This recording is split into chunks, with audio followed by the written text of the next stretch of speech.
अध्याय 1। रिश्तों की चुप्पी और तुम्हारा मन। जिंदगी में हर किसी ने कभी ना कभी ये महसूस किया है कि जिस इंसान से हम सबसे ज्यादा जुड़े होते हैं वही अचानक हमसे बात करना बंद कर देता है। ये इंसान कोई भी हो सकता है, तुम्हारा सबसे अच्छा दोस्त, तुम्हारा पार्टनर या फिर कोई अपना रिश्तेदार। जब ऐसा होता है तो दिल टूट जाता है।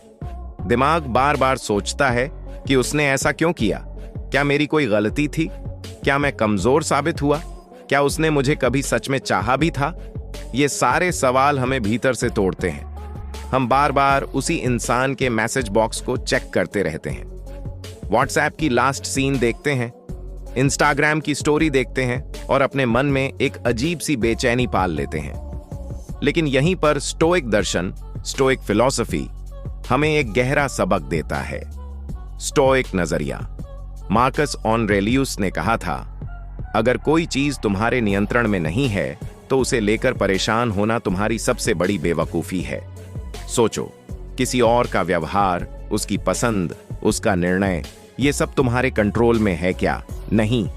तो फिर क्यों हम अपनी नींद, अपनी खुशियां और अपना मानसिक संतुलन किसी और की चुप्पी पर निर्भर कर दें?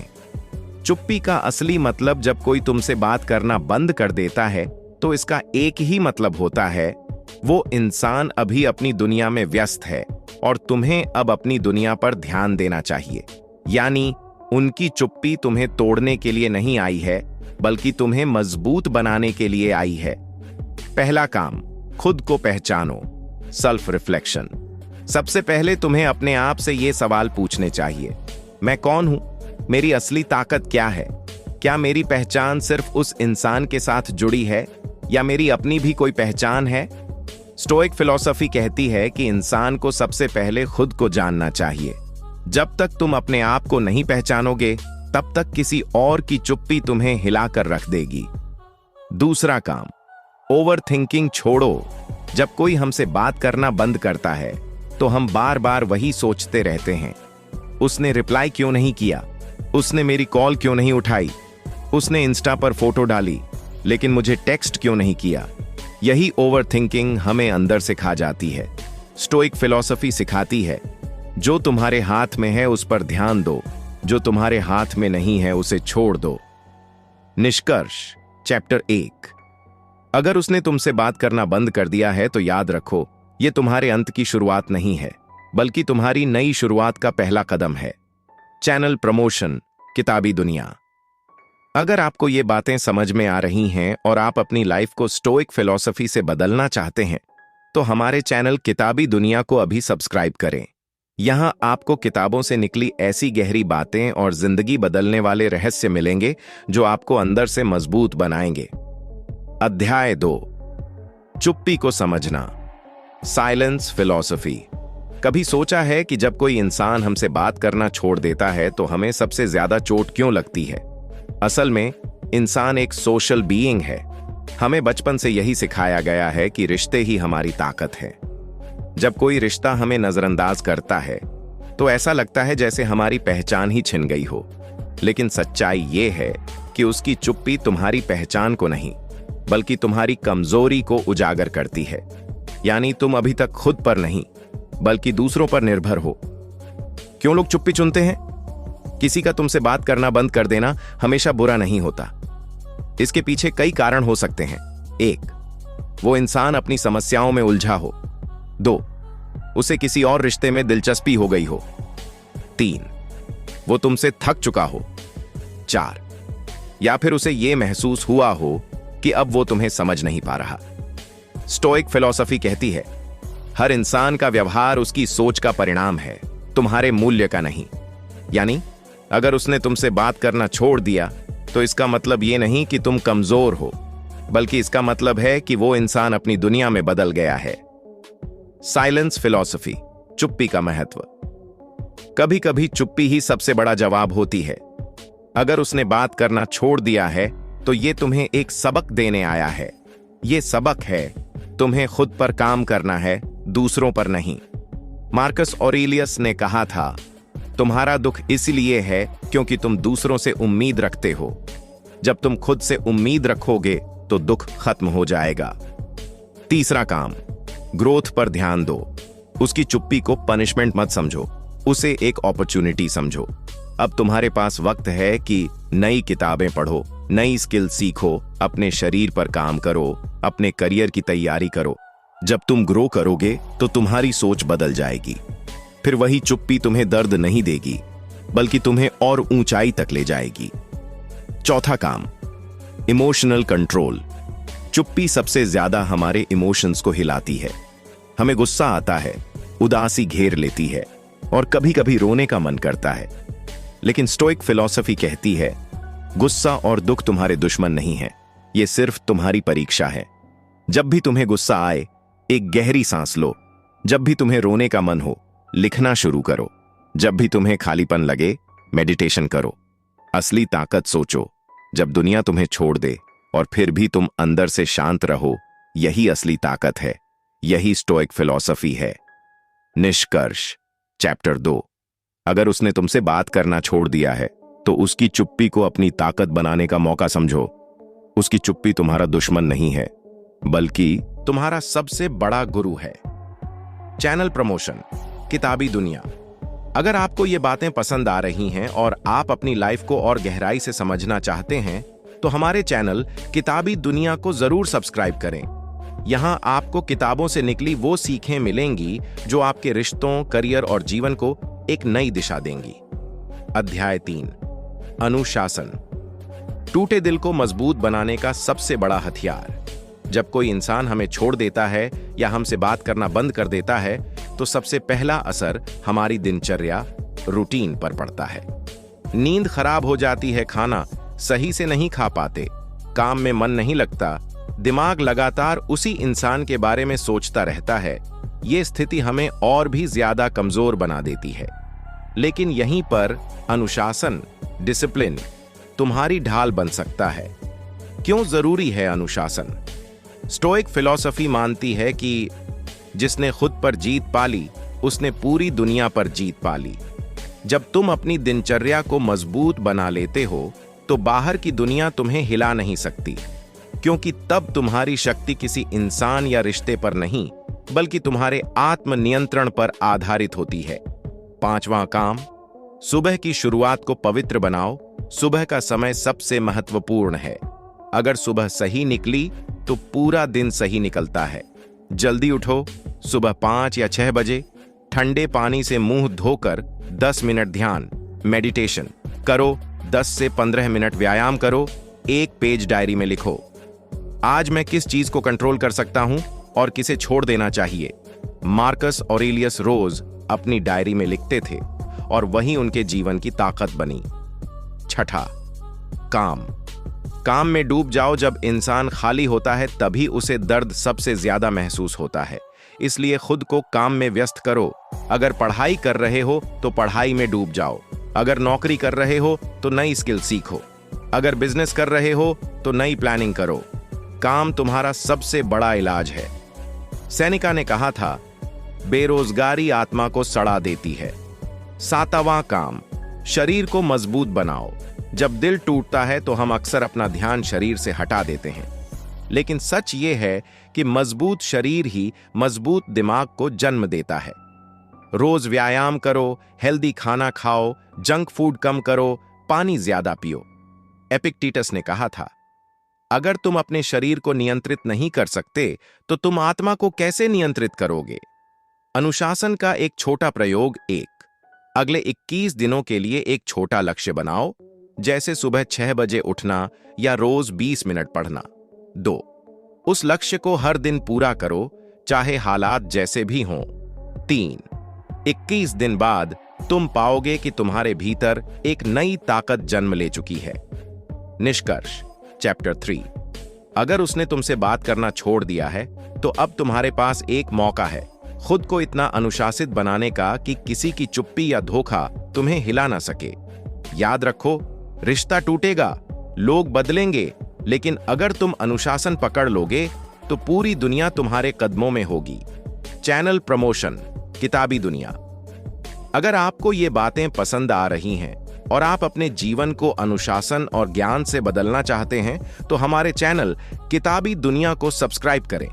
यहाँ हम आपको किताबों और दर्शन से निकले ऐसे रहस्य बताएंगे जो आपकी सोच और पूरी जिंदगी को बदल देंगे। अध्याय 4, भावनाओं पर काबू और अंदर की शांति। जब कोई इंसान हमें छोड़ देता है, हमसे बात करना बंद कर देता है या हमें इग्नोर करता है, तो सबसे ज्यादा चोट हमारे इमोशंस को लगती है। दिल की धड़कनें तेज हो जाती हैं, दिमाग बार बार उसी के बारे में सोचता है और आंखों से आंसू आने लगते हैं। असल में हम अपनी भावनाओं के गुलाम बन जाते हैं और यहीं से हमारी असली लड़ाई शुरू होती है। क्या हम अपनी भावनाओं पर काबू पा सकते हैं? क्या हम इस दर्द को ताकत में बदल सकते हैं? स्टोइक फिलॉसफी का जवाब है हां, बिल्कुल। क्यों जरूरी है इमोशनल कंट्रोल? एपिक्टेटस ने कहा था, तुम्हें चोट पहुंचाने वाली घटना नहीं होती, बल्कि उस घटना को लेकर तुम्हारे विचार तुम्हें चोट पहुंचाते हैं।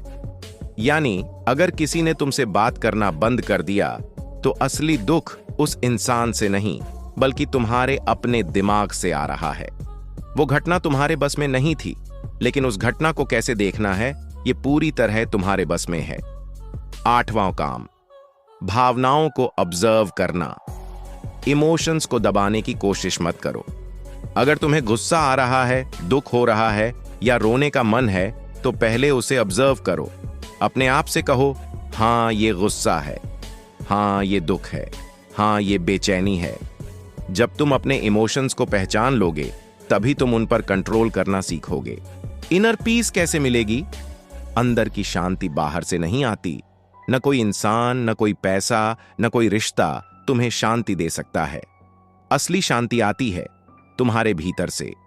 मार्कस ऑरेलियस ने लिखा था, तुम्हारी आत्मा तुम्हारे विचारों से रंगी जाती है। ध्यान रखो उसे कैसा रंग दे रहे हो। मेडिटेशन शुरू करो, नेचर में वॉक करो, एक शांत जगह पर बैठकर डीप ब्रीदिंग करो, रोज जर्नलिंग, डायरी लिखना शुरू करो। गुस्से और उदासी पर नियंत्रण। गुस्सा आए तो पॉज लो, तुरंत जवाब मत दो, 10 सेकंड रुक जाओ। 2, दुख हो तो लिखो, अपने दिल का दर्द कागज पर उतार दो। 3, बेचैनी हो तो चलो, बाहर निकलो, हवा में सांस लो, नेचर को महसूस करो। 4, माइंड को बिजी रखो, खाली मन दर्द को बढ़ाता है। खुद को काम या किताबों में लगाओ। निष्कर्ष, चैप्टर 4, अगर उसने तुमसे बात करना बंद कर दिया है, तो तुम्हें सबसे पहले अपनी भावनाओं पर जीत पाना होगा। जिसने अपनी भावनाओं को काबू कर लिया, उसने दुनिया की सबसे बड़ी जीत हासिल कर ली। और जिसने खुद को ही हरा दिया, उसे कोई और क्या हराएगा? याद रखो, इमोशनल कंट्रोल ही इनर पीस का दरवाजा है। चैनल प्रमोशन, किताबी दुनिया। अगर आप भी अपनी भावनाओं पर काबू पाना और अंदर की शांति पाना चाहते हैं, तो हमारे चैनल किताबी दुनिया को अभी सब्सक्राइब करें। यहां हम आपको किताबों और स्टोइक फिलॉसफी से निकले ऐसे रहस्य बताएंगे जो आपकी जिंदगी को गहराई से बदल देंगे। अध्याय 5, रिश्तों से आगे की दुनिया और तुम्हारी असली पहचान। कभी कभी जिंदगी हमें एक कठिन सबक सिखाती है। जिस इंसान के बिना हम जी नहीं सकते, वही हमें छोड़ देता है। जिस पर हमें सबसे ज्यादा भरोसा होता है, वही हमें नजरअंदाज करता है। ऐसे समय में लगता है कि जिंदगी खत्म हो गई, लेकिन असली सच ये है कि जिंदगी तुम्हारे रिश्तों से बड़ी है। रिश्तों से जुड़ी गलतफहमियां, हम बचपन से यही मानते आए हैं कि अगर वो इंसान नहीं रहा तो मैं कुछ नहीं हूं, अगर वो मुझे छोड़ देगा तो मेरी जिंदगी खत्म हो जाएगी, मेरी कीमत दूसरों की नजरों में है। लेकिन यह सब सिर्फ भ्रम है। स्टोइक फिलॉसफी कहती है, दूसरों की राय से तुम्हारी असली कीमत तय नहीं होती। तुम्हारी कीमत तुम्हारे कर्म और विचार तय करते हैं। 9वां काम, सेल्फ वर्थ को पहचानो। जब कोई तुम्हें छोड़ देता है, तो सबसे पहले तुम्हें यह समझना चाहिए, तुम्हारी वैल्यू सिर्फ उसी इंसान से जुड़ी नहीं है। तुम्हारी वैल्यू तुम्हारी स्किल्स, कैरेक्टर और ग्रोथ से जुड़ी है। सोचो, अगर कल तुम दुनिया का सबसे बड़ा पेंटर, राइटर, डॉक्टर या लीडर बन गए, तो क्या वही इंसान तुम्हें नजरअंदाज कर पाएगा? नहीं। तुम्हारी वैल्यू खुद तुम्हारे हाथ में है। दुनिया रिश्तों से बड़ी है। सोचो, अगर एक रिश्ता टूट भी गया, तो क्या दुनिया खत्म हो गई? नहीं, दुनिया अब भी चल रही है। सूरज अब भी निकल रहा है, नदियां अब भी बह रही हैं और करोड़ों लोग अब भी अपनी जिंदगी जी रहे हैं। इसका मतलब यह है कि तुम्हारा रिश्ता जिंदगी का हिस्सा था, पूरी जिंदगी नहीं। 10वां काम, नए रिश्तों और नए अवसरों को अपनाओ। अगर एक इंसान ने तुमसे मुंह मोड़ा है तो इसका मतलब यह नहीं कि पूरी दुनिया ने मुंह मोड़ लिया है। नए दोस्त बनाओ, नए रिश्ते बनाओ, नए अवसरों की तलाश करो। सेनेका ने कहा था, जिंदगी छोटी है लेकिन अगर सही जी जाए तो बहुत बड़ी है। इसलिए अतीत में अटके मत रहो, नए अनुभवों के लिए खुले रहो। अकेलेपन से दोस्ती जब कोई छोड़कर जाता है तो सबसे बड़ा डर होता है अकेलापन। लेकिन अकेलापन दुश्मन नहीं है, वो तुम्हारा टीचर है। अकेलापन तुम्हें खुद से मिलाता है। अकेलापन तुम्हें मजबूत बनाता है। अकेलापन तुम्हें यह सिखाता है कि तुम्हारी खुशी किसी और पर निर्भर नहीं है। मार्कस ऑरेलियस ने लिखा था, जो इंसान खुद में खुश रहना सीख गया वही सबसे आजाद इंसान है। निष्कर्ष, चैप्टर 5। अगर उसने तुमसे बात करना बंद कर दिया है तो यह मत सोचो कि तुम्हारी जिंदगी खत्म हो गई। तुम्हारी जिंदगी उससे कहीं बड़ी है, तुम्हारी कीमत उससे कहीं ऊंची है और तुम्हारा मकसद सिर्फ एक रिश्ते से कहीं आगे है। याद रखो, रिश्ते तुम्हारे जीवन का हिस्सा हैं, लेकिन तुम्हारी असली पहचान तुम खुद हो। चैनल प्रमोशन, किताबी दुनिया। अगर आप भी अपनी सेल्फ वर्थ को पहचानना चाहते हैं और रिश्तों से आगे की दुनिया को समझना चाहते हैं तो हमारे चैनल किताबी दुनिया को जरूर सब्सक्राइब करें। यहां आपको किताबों और दर्शन से निकले ऐसे रहस्य मिलेंगे जो आपकी सोच और पूरी जिंदगी को बदल देंगे। अध्याय 6, मॉडर्न लाइफ और स्टोइसिज्म। हर हाल में मजबूत रहने का राज दुनिया बदल रही है। आज की जिंदगी पहले जैसी नहीं रही। कंपटीशन बहुत बढ़ गया है।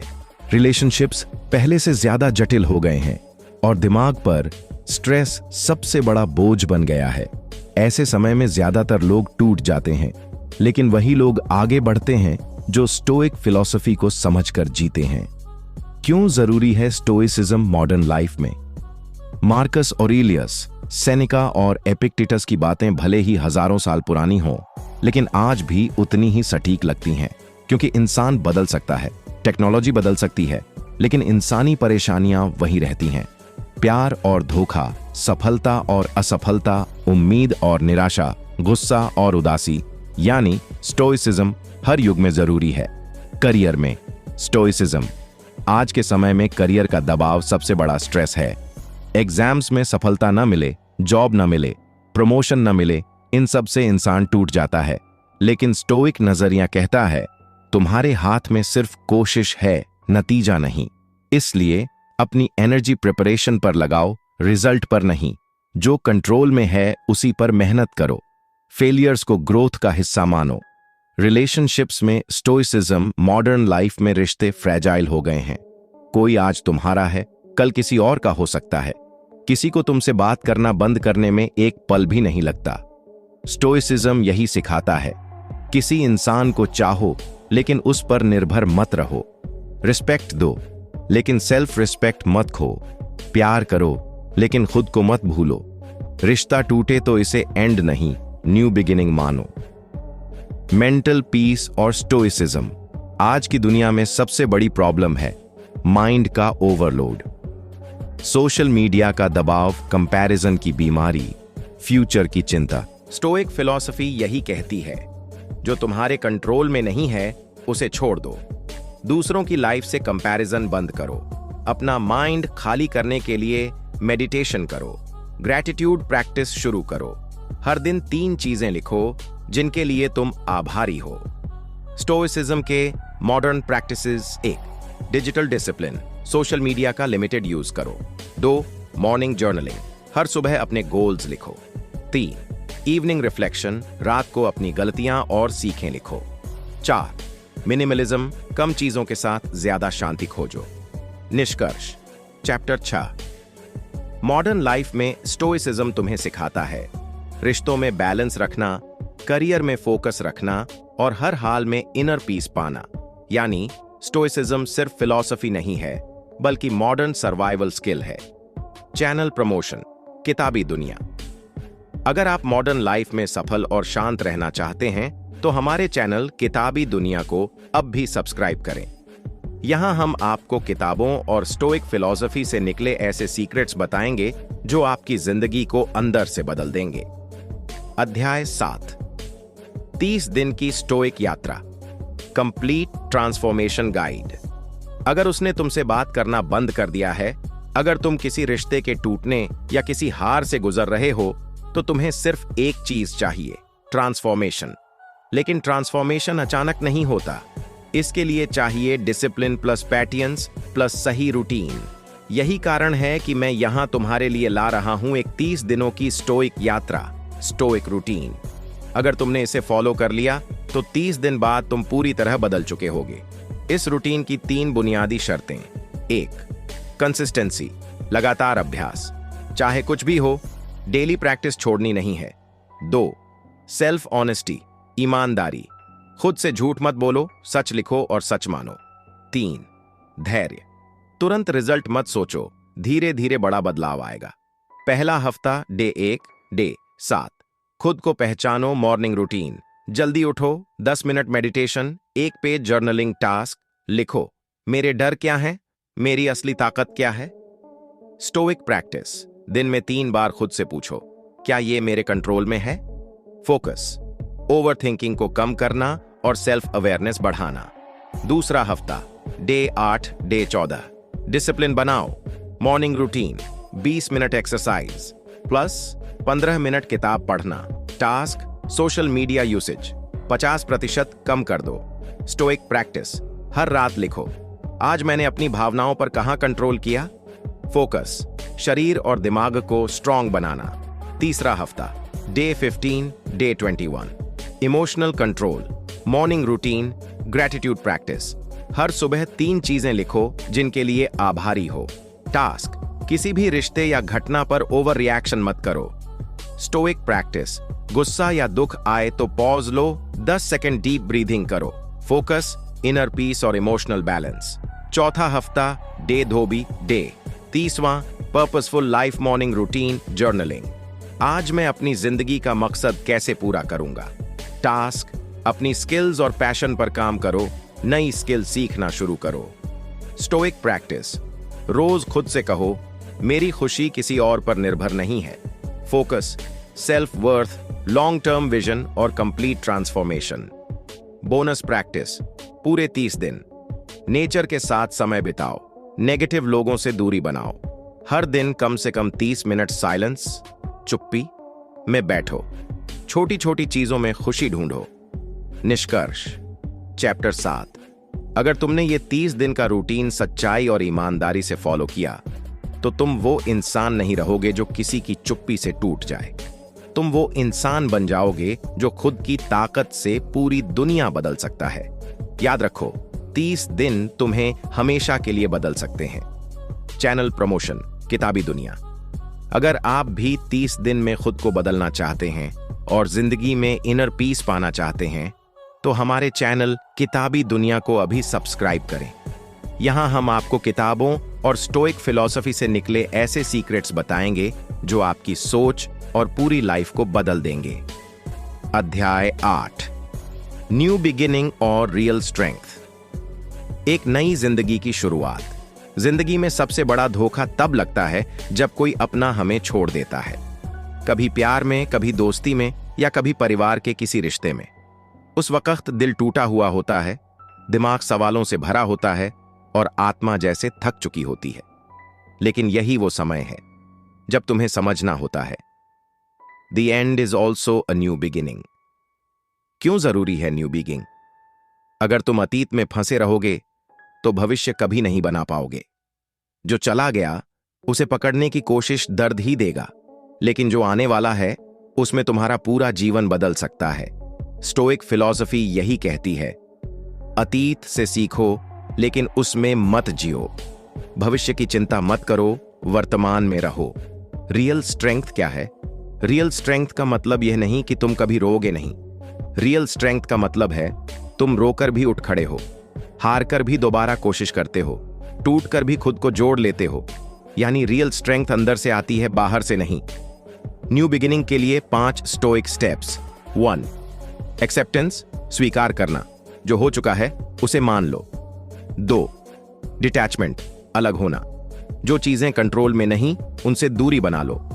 3 फोकस, ध्यान केंद्रित करना, अपनी एनर्जी नए काम, नए गोल में लगाओ। 4 ग्रोथ, विकास, नई स्किल्स सीखो, नई हैबिट्स बनाओ। 5 ग्रैटिट्यूड, कृतज्ञता, हर दिन उन चीजों को याद करो जिनके लिए तुम आभारी हो। लाइफ का असली मकसद, स्टोइसिज्म यही सिखाता है कि लाइफ का मकसद सिर्फ सक्सेस या पैसा नहीं है। असली मकसद है इनर पीस, कैरेक्टर और कंट्रीब्यूशन। वो इंसान बड़ा है जो दुनिया को वैल्यू देता है, चाहे छोटी ही क्यों ना हो। एग्जाम्पल, मार्कस ऑरेलियस का राज। मार्कस ऑरेलियस दुनिया का सबसे ताकतवर राजा था, लेकिन उसने अपनी किताब मेडिटेशन में लिखा, अगर तुम आज आखिरी दिन जी रहे हो तो क्या करोगे, वैसे ही जियो। यानी न्यू बिगिनिंग का मतलब है हर दिन ऐसे जीना जैसे ये तुम्हारा आखिरी दिन है। Practical formula for new beginning, हर सुबह लिखो, आज मुझे किस पर कंट्रोल है। हर रात लिखो, आज मैंने कहां स्ट्रॉन्ग बिहेवियर दिखाया। हर हफ्ते खुद को एक फियर फेसिंग टास्क दो, जैसे पब्लिक स्पीकिंग, हार्ड कॉन्वर्सेशन आदि। हर महीने खुद से एक ओल्ड हैबिट छोड़ने का चैलेंज लो। जब तुम स्ट्रॉन्ग बन जाओगे, लोग तुम्हें छोड़ भी देंगे तो तुम्हें फर्क नहीं पड़ेगा। हालात बुरे भी होंगे तो तुम टूटोगे नहीं। तुम्हें सक्सेस मिले या ना मिले, तुम शांति से रहोगे। यानी रियल स्ट्रेंथ का मतलब है अनशेकेबल माइंडसेट। निष्कर्ष, चैप्टर 8, न्यू बिगिनिंग और रियल स्ट्रेंथ वही पा सकता है जो स्टोइसिज्म को दिल से जीता है। हर हार को जीत का पहला कदम मानो, हर दर्द को ग्रोथ का टीचर मानो और हर अंत को एक नई शुरुआत मानो। अगर तुमने ये समझ लिया तो कोई इंसान, कोई हालात और कोई नाकामी तुम्हें कभी हरा नहीं पाएगी। चैनल प्रमोशन, किताबी दुनिया। अगर आप भी जिंदगी में न्यू बिगनिंग करना चाहते हैं और रियल स्ट्रेंथ पाना चाहते हैं तो हमारे चैनल किताबी दुनिया को अभी सब्सक्राइब करें। यहां हम आपको किताबों और स्टोइक फिलॉसफी से निकले ऐसे सीक्रेट्स बताएंगे जो आपकी सोच और पूरी लाइफ को बदल देंगे।